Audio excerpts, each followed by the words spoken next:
Hi అండి, అందరికీ నమస్తే. అందరూ ఎలా ఉన్నారండి? బాగున్నారా? ఈరోజైతే అందరికీ ఉపయోగపడే బ్రహ్మాండమైన 15 రకాల కిచెన్ టిప్స్ని అయితే మీకోసం తీసుకొచ్చాను. అన్ని టిప్స్ ఒకే చోట అందరికీ ఉపయోగపడేలా, ప్రతి ఒక్క మహిళకు ఉపయోగపడేలా ఈరోజు అన్నీ కొత్తగా సరికొత్తగా టిప్స్ అన్నీ ఉపయోగపడతాయండి. మరి వీడియోని అయితే స్కిప్ చేయకుండా చివరి దాకా చూడండి. అలాగే మీకు ఏ టిప్ నచ్చింది, ఏది యూజ్ అవుతుంది అనేది కమెంట్ చేయండి. అలాగే వీడియో నచ్చినట్టయితే ప్లీజ్ అండి ఒక లైక్ అయితే ఇవ్వండి. మీరు ఒక లైక్ ఇవ్వడం వల్ల వీడియో అయితే చాలామందికి సజెస్ట్ అవుతుంది. ప్లీజ్ అండి వీడియో నచ్చినట్టయితే ఒక లైక్ అయితే ఇవ్వండి. ఇంకా ఫస్ట్ టిప్ అండి. ఫస్ట్ టిప్ ఏంటంటే చూడండి, మన ఇంట్లో అలోవెరాని అయితే చాలామంది పెంచుతూనే ఉంటారు కదా. ప్రతి ఒక్కరి ఇంట్లో అలోవెరా మొక్క ఉంటుంది. ఇలా ఒక చిన్న ఆకునైతే అయితే కట్ చేసుకోండి. తర్వాత ఇలా సైడ్లకు ఉండే ముళ్ళులు ఉంటాయి కదండి, అలా తీసేసేయండి. తర్వాత ఈ విధంగా మనకి జాలిగంట ఉంటుంది కదా, ఆ జాలిగంట పైన ఈ విధంగా పెట్టేసేయండి. పెట్టేసి స్టవ్ పైన సిమ్లో పెట్టేసి కొద్దిసేపు వేడెక్కనివ్వండి. ఎందుకు అంటారా చెప్తాను. ఇది ఎంత వేడెక్కాలంటే మన స్కిన్ పైన పెట్టుకున్నామంటే మన స్కిన్ ఎంత వేడినైతే భరించగలదో ఆ విధంగా వేడి అయితే పెట్టేసుకోండి. తర్వాత ఈ విధంగా చేతిపైన పెట్టేసుకోండి. చేతిపైన కానీ మనకి ఎక్కువగా వడగుల్లలు అనేది వేడిగుల్లలు అనేది వస్తూ ఉంటాయి కదా, అక్కడ కనుక దీన్ని పెట్టేసుకున్నామనుకోండి, ఇలా పెట్టడం వల్ల వేడి గుల్లలు అనేది చాలా తొందరగా తగ్గిపోతాయి. నొప్పి కూడా తగ్గిపోతుంది. దాంట్లో చీమ అలా వస్తూ ఉంటుంది కదా, అలా రాకుండా అయితే తగ్గిపోతుంది. తప్పకుండా ట్రై చేయండి వేడి గుల్లలు వచ్చినప్పుడు. నెక్స్ట్ టిప్, సెకండ్ టిప్ చూడండి. మనమైతే గ్యాస్ స్టవ్ ప్రతిరోజు వాడుతూ ఉంటాం కదా. మనము బర్నర్స్ అయితే ప్రతిరోజు వంట చేయడానికి వాడుతూ ఉంటాము. అలాగే ఒక్కొక్కసారి బర్నర్స్కి ఇలా చుట్టూరా సైడ్లకు కానీ మనకి మంట అనేది పక్కన వచ్చేస్తూ ఉంటుంది. గ్యాస్ అనేది వేస్ట్ అయిపోతూ ఉంటుంది అన్నమాట. అలా వేస్ట్ ఇది కొద్దిగా లూజు ఉంది అంటే బర్నరు మనకి గ్యాస్ అనేది చాలా వేస్ట్ అయిపోతుంది. అలా వేస్ట్ కాకుండా ఉండాలంటే ఒక మంచి టిప్ని అయితే చెప్తానండి. ఫస్ట్ అయితే బర్నర్కి అయితే ఈ విధంగా పేస్ట్ని అయితే అప్లై చేయండి. పేస్ట్ని అప్లై చేసేసి ఆ పేస్ట్ ఆరిపోకముందే ఇలా స్టవ్కి అయితే పెట్టేసేయండి. ఈ విధంగా పెట్టేసుకున్నామనుకోండి, మనకి గ్యాస్ అనేది అస్సలు వేస్ట్ కాదు. మంట అనేది పక్కన రాకుండా మనకి గ్యాస్ వేస్ట్ కాకుండా ఉంటుందన్నమాట. చూడండి, హై ఫ్లేమ్లో పెట్టిన మంట సైడ్కి అనేది రాదు. ఆ పక్కన హోల్స్లో నుంచి బర్నర్స్ నుంచి రాదనమాట. కరెక్ట్గా హోల్స్ ఎలా ఉన్నాయో దాంట్లో నుంచి మాత్రమే వస్తుంది. తప్పకుండా ఈ టిప్ని అయితే ట్రై చేయండి. ఇంకా నెక్స్ట్ టిప్ అండి. చూడండి, మనమైతే వాటర్ బాటిల్స్ అయితే వాడుతూ ఉంటాం కదా. మనం ఎక్కడికైనా జర్నీలకు వెళ్ళినా లేదంటే పిల్లలకి స్కూల్కి కానీ అలా ఆఫీస్లకు కానీ తీసుకొని వెళ్తూ ఉంటాం కదా. ఒక్కొక్కసారి బాటిల్ అనేది మూత ఎంత టైట్గా పెట్టినా లీక్ అయిపోతూ ఉంటుందన్నమాట. ఈ బాటిల్ని మనము బ్యాగ్లో పెట్టేసుకున్నాం అనుకోండి, బుక్స్ ఉంటే బుక్స్ తడిచిపోతాయి, బట్టలు ఉంటే బట్టలు తడిచిపోతాయి, ఇంకా ఏదైనా థింగ్స్ ఉన్నా కూడా తడిచిపోతాయి. అలాంటప్పుడు ఈ టిప్ని అయితే ట్రై చేయండి. ఒక కవర్ అయితే తీసుకోండి, దాన్ని ఈ విధంగా కోన్ షేప్లో కట్ చేయండి.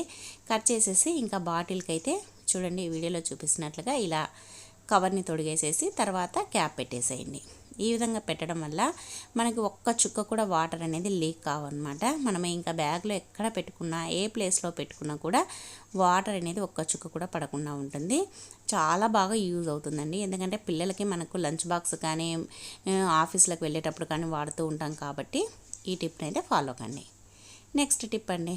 చూడండి, ఫ్రెష్గా ఉండే ఒక 3-4 బెండకాయలను అయితే తీసేసుకోండి. తర్వాత వాటిని ఈ విధంగా వీడియోలో చూపిస్తున్నట్లుగా ఇలా కట్ చేయండి. ఇలా పొడుగ్గా కట్ చేసేసేయండి. ఇలా పొడుగ్గా కట్ చేసుకొని ఇవి ఒక్కొక్కసారి పుచ్చులు ఉంటాయి, కొద్దిగా జాగ్రత్తగా చూసి కట్ చేసుకోండి. ఎందుకంటే లోపల అనేది చాలాసార్లు పురుగులు అనేది ఉంటూ ఉంటాయి, అందుకని చూసి అయితే కట్ చేసుకోండి. చూడండి, దీంట్లో అయితే పుచ్చు పట్టిందనమాట. ఇలా ఉంటే నీట్గా తీసేసి నీట్గా అయితే కట్ చేసుకోండి. ఇవి ఎందుకు ఉపయోగిస్తాము ఇలా కట్ చేసుకున్నదాన్ని? కూరలేక అనుకుంటున్నారా? అస్సలు కాదండి. ఎందుకు అనేది కూడా చెప్తాను. ఇలా పొడుగ్గా కట్ చేసుకోండి. చిన్నగా కంటే ఇలా పొడుగ్గా కట్ చేసుకుంటే నీట్గా ఉంటాయన్నమాట. ఇలా కట్ చేసుకున్న వాటిని మనకు నార్మల్గా చాలామందికి అయితే ఇంట్లో పెద్దవాళ్ళు ఉంటే షుగరు బీపీ ఉంటూ ఉంటుంది కదా. అలా షుగరు బీపీ మందులు వాడకుండా, ఎటువంటి ట్యాబ్లెట్స్ కానీ ఏది వాడకుండా న్యాచురల్గా ఇలా బెండకాయలు కనుక మనము కట్ చేసుకొని నైట్ వాటర్లో వేసేసుకోవాలి. వాటర్లో వేసేసుకొని ఉదయాన్నే ఈ బెండకాయలని తీసేసి వాటర్ తాగినామనుకోండి, బీపీ అయినా షుగర్ అయినా కంట్రోల్లో ఉంటుందంట. చాలామంది అయితే, మాకు తెలిసిన వాళ్ళే చాలామంది అయితే ఈ టిప్ చెప్పారనమాట. మీకు కూడా ఉపయోగపడుతుందని చెప్తున్నాను. మీకు యూజ్ అయితే మాత్రం కంపల్సరీగా ట్రై చేయండి. బీపీ కానీ హై బీపీ ఉన్నా సరే నార్మల్గా ఉంటుందంట. ప్రతిరోజు పరగడుపునే తాగేసేయాలన్నమాట. ఇలా నానబెట్టేసుకొని నైట్ పడుకునేటప్పుడు నానబెట్టేసుకొని ఉదయాన్నే తాగితే చాలా మనకి బీపీ ఎక్కువగా కానీ తక్కువ కానీ కాకుండా నార్మల్గా ఉంటుందంట. తప్పకుండా ట్రై చేయండి. ఇంకా నెక్స్ట్ టిప్ అండి, చూడండి మనమైతే ఇలాంటి గ్లాసులు కానీ గిన్నెలు కానీ లేదంటే కప్పులు కానీ వాడుతూ ఉంటాం కదా, వీటిపైన స్టిక్కర్ మనము తెచ్చిన వెంటనే తీసేయకపోయినా ఒక్కసారి కనుక వాటర్లో తడిచిందంటే ఇంకా ఎంత తీసినా రాదు. ఒకవేళ మనం బలవంతంగా దేంతనైనా పెట్టి గీకినా ఆ ప్లేస్లో అంతా బంక గమ్ముగా ఉంటుందన్నమాట. అలా కాకుండా నీట్గా రావాలి అని అంటే దీనిపైన మన ఇంట్లో నెయిల్ రిమూవర్ ఉంటుంది కదా, ఆ నెయిల్ రిమూవర్ అయితే కొద్దిగా వేసేసి ఇలా కాటన్తో అనేసేయండి. అసలు కొద్దిగా కూడా అక్కడ స్టిక్కర్ అంటించి ఉందా అనేటట్టుగా తుడిపోతుంది, నీట్గా అవుతుందన్నమాట. చూడండి ఈ విధంగా మనం ఒక కాటన్తో నీట్గా తుడిచేసినామంటే గ్లాస్ అనేది కొత్త దానిలా ఉంటుంది. అలాగే మనం చేయి పెట్టినా కూడా బంకగా అతుక్కోకుండా ఉంటుందన్నమాట. బంకగా అతుక్కుంది అంటే మనం ఏదైనా పట్టుకున్నప్పుడు చాలా చిరాకు అనిపిస్తుంది. అందుకోసమని ఈ విధంగా నీట్గా అయితే క్లీన్ చేసేసుకోండి. చాలా బాగుంది కదా. టిప్ నచ్చినట్టయితే వీడియోని లైక్ చేయండి. ఇంకా నెక్స్ట్ టిప్ అండి, చూడండి మనమైతే ఇడ్లీ పిండికైతే నానబెట్టి ఉదయాన్నే ఇడ్లీలు వేసుకుంటాం కదా. చూడండి నేనైతే నైట్ మిక్సీ పట్టేశాను. ఈ విధంగా ఎంత బాగా పొంగిందో చూడండి.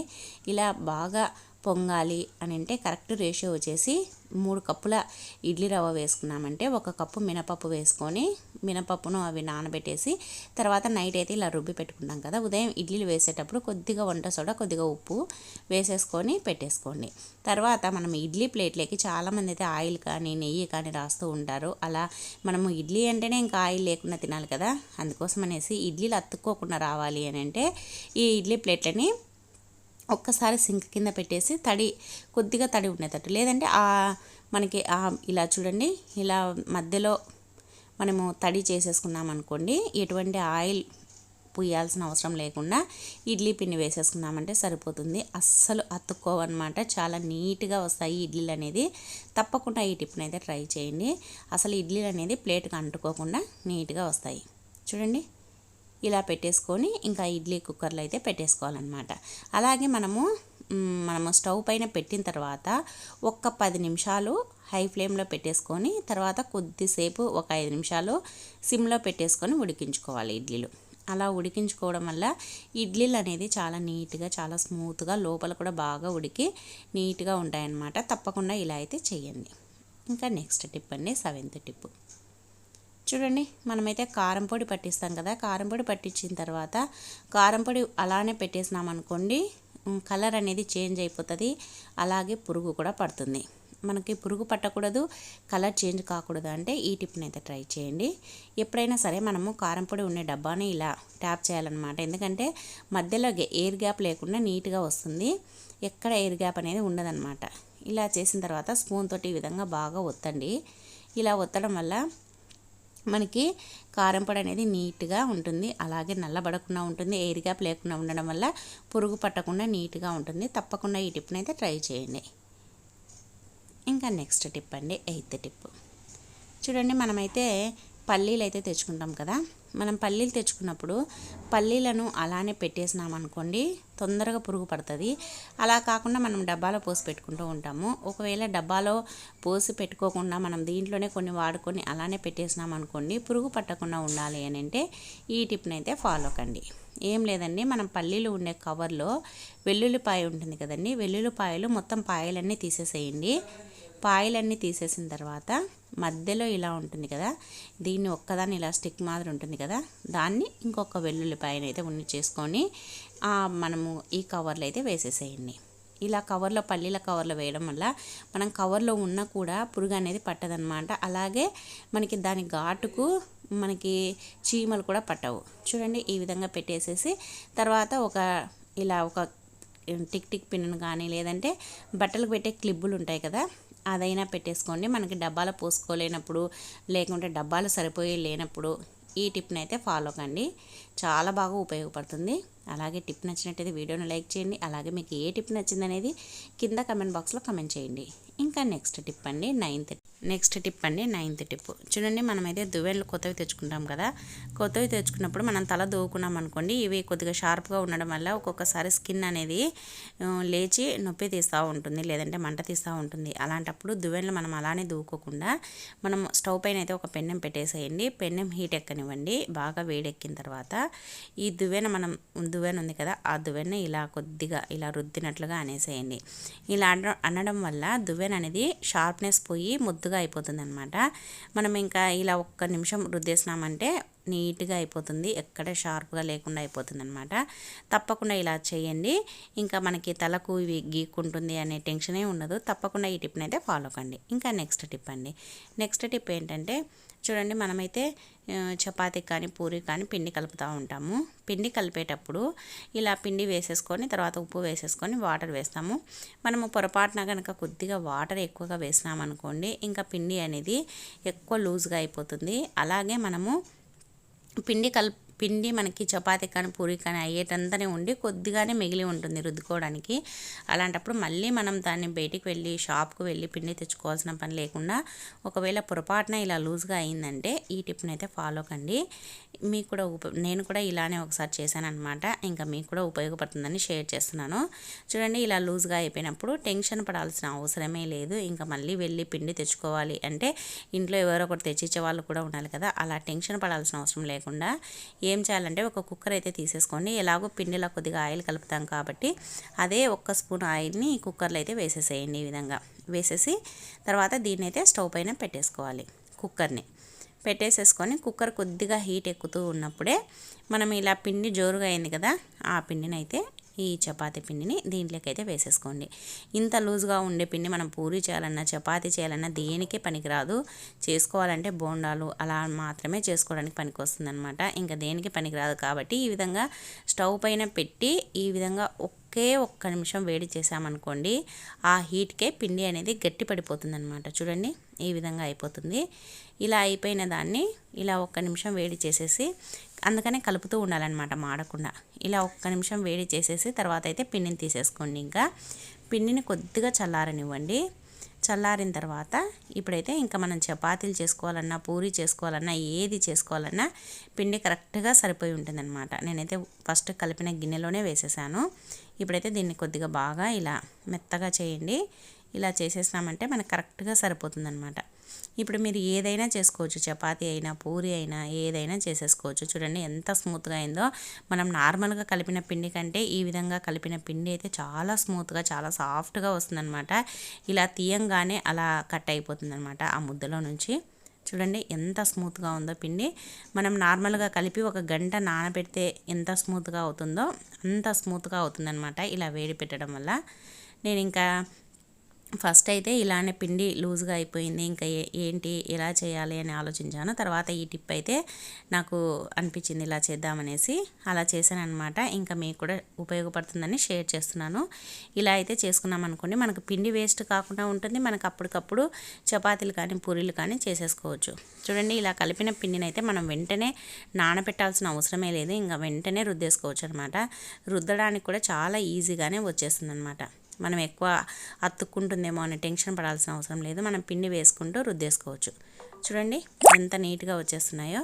ఇలా మనకి ఎన్ని చపాతీలైనా ఎన్ని పూరీలైనా మనకి టెన్షన్ లేకుండా రుద్దేసుకోవచ్చు. చూడండి చాలా సాఫ్ట్గా ఇలా రుద్దంగానే సాగిపోతున్నాయి అన్నమాట. మనం ఎక్కువసేపు ప్రెస్ చేసుకుంటూ రుద్దాల్సిన అవసరమే లేదు. ఇలా పిండి అయితే మనం జోరుగా అయినప్పుడు ఈ టిప్ని అయితే ఫాలో కండి, చాలా బాగా ఉపయోగపడుతుంది. చూడండి ఎంత నీట్గా వచ్చేస్తున్నాయో. మీకు అందుకనే చాలా రుద్ది అయితే చూపిస్తున్నాను అనమాట.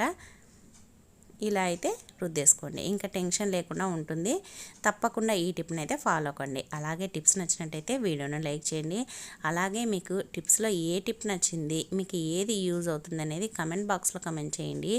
అలాగే ఈ వీడియో నచ్చినట్టయితే మీ ఫ్రెండ్స్ కానీ మీ రిలేటివ్స్ కానీ వీడియోని అయితే షేర్ చేయడం మాత్రం అస్సలు మర్చిపోవద్దండి. ఇంకా నెక్స్ట్ టిప్ చూద్దాం. నెక్స్ట్ టిప్ ఏంటంటే, చూడండి మనమైతే వ్యాజ్లిన్ తెచ్చుకుంటాం కదా. వ్యాజ్లిన్ తెచ్చుకున్నప్పుడు ఇలా వ్యాజ్లిన్ గట్టిగా ఉండేదాన్ని దీన్ని లిక్విడ్ మాదిరి అంటే వాటర్ మాదిరి చేసుకోవాలి అని అంటే ఈ టిప్ని అయితే ట్రై చేయండి. ఇది చాలా ఎఫెక్టివ్గా పనిచేస్తుంది. మరీ ముఖ్యంగా ఈ వర్షాకాలము అలాగే చలికాలము. దీన్నైతే ఫస్ట్ మీకు ఎంత కావాలనో అంతైతే తీసేసుకోండి. నేనైతే ఒక 1/2 టేబుల్ స్పూన్ అయిన తీసుకున్నాను. దీన్ని ఎలా కరగబెట్టాలంటే స్టవ్ పైన గిన్నెలో నీళ్లు పెట్టేసి వేడి చేయండి. వేడి అయిన తర్వాత ఆ గిన్నెలో దీన్నైతే పెట్టేసేయండి. ఇలా పెట్టేసినామనుకోండి తొందరగా మెల్ట్ అయిపోతుంది అనమాట. ఎక్కువసేపు టైమే పట్టదు. ఒకే ఒక్క నిమిషంలో ఈ విధంగా అయితే కరిగిపోయి వాటర్ మాదిరి అయిపోతుంది, లిక్విడ్ మాదిరి. ఇప్పుడు దీన్నైతే ఒక చిన్న మూతలెక్క కానీ ప్లేట్లెక్క కానీ పోసేసుకోండి. ఇలా పోసుకున్న తర్వాత దీనిలో కొద్దిగా పసుపు అయితే వేయండి. కొద్దిగా పసుపు వేసేసి ఈ రెండింటిని బాగా కలిపేసేయండి. ఇలా కలిపేసిన దాన్ని ఎందుకు యూజ్ చేస్తాము అంటే మనకి వర్షాకాలము ఎక్కువగా వాటర్లో తడుస్తూ ఉంటాం కదా, అలాగే చలికాలం కూడా. మరీ ముఖ్యంగా పొలాలకు వెళ్ళే వాళ్ళకైతే ఇలా చేతులు కాళ్ళు పగులుతూ ఉంటాయి. ఎందుకంటే పొలాల్లో పనిచేసి ఎక్కువ వాటర్లో చేతులు పెడుతూ ఉంటారు కాబట్టి.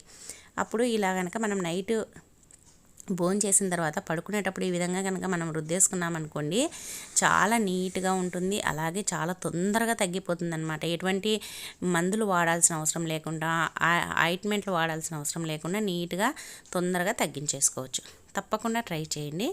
ఇంకా నెక్స్ట్ టిప్ అండి, దోశలేకైనా ఇడ్లీలేకైనా చాలా టేస్టీగా ఉండే పచ్చడిని అయితే మీకు తయారు చేసి చూపిస్తాను. ఇదైతే పల్లి పచ్చడి. ఫస్ట్ అయితే పల్లీలను అయితే ఇలా వేయించండి. అవి వేగుతూ ఉన్నప్పుడే కొద్దిగా చిన్న నిమ్మకాయ సైజ్ అంత చింతపండు అయితే నానబెట్టేసేయండి. తర్వాత ఈ పల్లీలను ఈ విధంగా వేయించుకున్న తర్వాత అదే ప్యాన్లోనే కొద్దిగా ఆయిల్ అయితే వేయండి. ఆయిల్ వేసేసి దాంట్లో పచ్చిమిరపకాయలు, ఒక 5-6 పచ్చిమిరపకాయలు, అంటే మీకు కారాన్ని బట్టి. ఇంట్లో చిన్నపిల్లలు ఉన్నారనుకోండి కొద్దిగా తక్కువగా వేసుకోండి. నేనైతే కొన్ని ఎక్కువగానే వేసాను. ఇవైతే తుంచి వేసాను అనమాట. మనకి డైరెక్ట్గా వేస్తే పేలుతాయి, అందుకోసమని ఇలా తుంచి వేసాను. తర్వాత అవి వేగిన తర్వాత ఇలా మిక్సీ జార్ తీసుకోండి. దాంట్లో పల్లీలు పచ్చిమిరపకాయలు అయితే వేయండి. తర్వాత మనం నానబెట్టుకున్న చింతపండును అలానే ఆ వాటరు అలా చింతపండును కూడా వేసేసేయండి. తర్వాత కొద్దిగా కొత్తిమీర, ఉప్పు, ఇంకా అంతేనండి. తక్కువ ఇంగ్రీడియంట్స్ ఎంతో టేస్టీగా ఉండే పచ్చడిని అయితే ఈజీగా చేసేసుకోవచ్చు. ఎక్కువ టైం పట్టదు. 2 నిమిషాల్లో ఈ పచ్చడిని అయితే చేసేసుకోవచ్చు. ఇలా మిక్సీ పట్టుకున్న తర్వాత ఇంకైతే పోపు వేసుకోవాలి. స్టవ్ పైన అదే ప్యాన్లోనే ఆయిల్ వేసేసి ఇంకా పోపు దినుసులన్నీ వేసేసి తర్వాత కరివేపాకు, ఒక 2-3 ఎండుమిరపకాయలు ఇలా చిన్న చిన్న పీసెస్గా తుంచి వేసి ఈ పోపునైతే బాగా వేగనివ్వాలి. వేగిన తర్వాత ఈ పచ్చడిలోకైతే పోసేసుకోవాలి.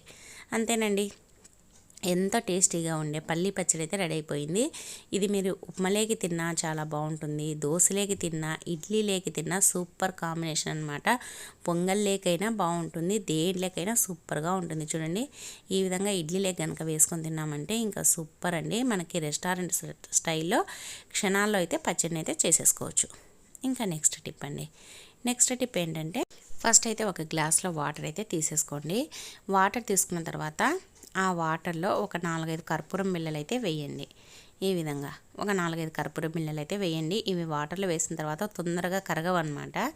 ఇప్పుడు ఇవి ఎందుకు వాడతాము, ఎందుకు యూజ్ చేస్తాము అంటే ఇలా కర్పూరం బిళ్ళలు వేసిన గ్లాస్ని అయితే మనము సోఫా సెట్ల కింద కానీ, దివాన్ కార్డ్ల కింద కానీ ఎక్కడైతే దోమలు ఎక్కువగా వస్తూ ఉంటాయో ఆ ప్లేస్లో అయితే పెట్టేసేయండి. ఇలా పెట్టడం వల్ల దోమలు అనేది అస్సలు రావు. అలాగే ఇల్లు కూడా మంచి స్మెల్ వస్తుందన్నమాట. కర్పూరం బిళ్ళని ఇలా వాటర్లో వేయడం వల్ల చిన్నగా కరుగుతూ ఉంటాయి, తొందరగా కరిగిపోవు, చాలా మంచి స్మెల్ అయితే వస్తుంది. తప్పకుండా ట్రై చేయండి.